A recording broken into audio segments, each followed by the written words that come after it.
when you're just starting or you're in kind of the early phases of growth, you really have to think strategically about what are you biting off, right? What can you as one individual person or one individual team manage? And so don't bite off more than you can chew. And so one thing I've, and I say that in the sense of, I know Renee's talked a lot about kind of her spaces and her facilities.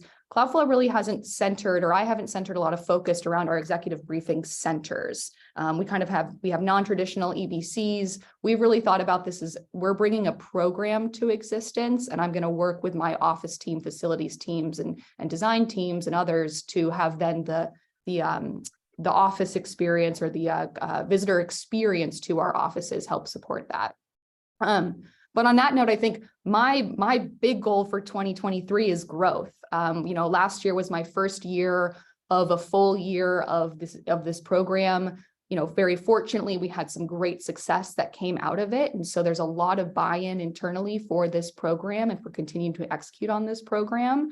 And so I think that means a couple things. As I mentioned, financial resources coming my way, hopefully to grow the team, to build new tools and automation, or build tools into the program to help build that automation in.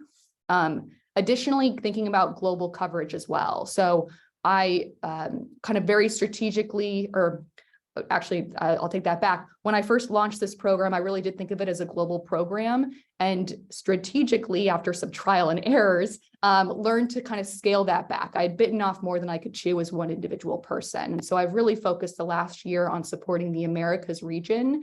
And so I'm looking at this year of how I can better support our global regions in Europe and Asia Pacific, Australia, et cetera. And making sure that we're providing that same benefit. I'm providing the same benefit as the program manager to those regions. They're reaping those same benefits, but then ultimately that we're consolidating this into streamlined reporting for our leadership team, who can have a centralized view of what's going on across the globe, both in our executive briefing spaces and in our offices, but also if we think about executive briefings, period, whether they're virtual, in person, or hybrid.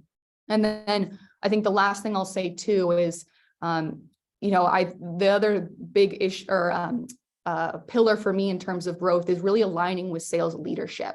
We have a new head of revenue. We have a lot of new initiatives in the company in terms of how we're going to market with our products. I want to make sure the executive briefing program helps support that wherever it can.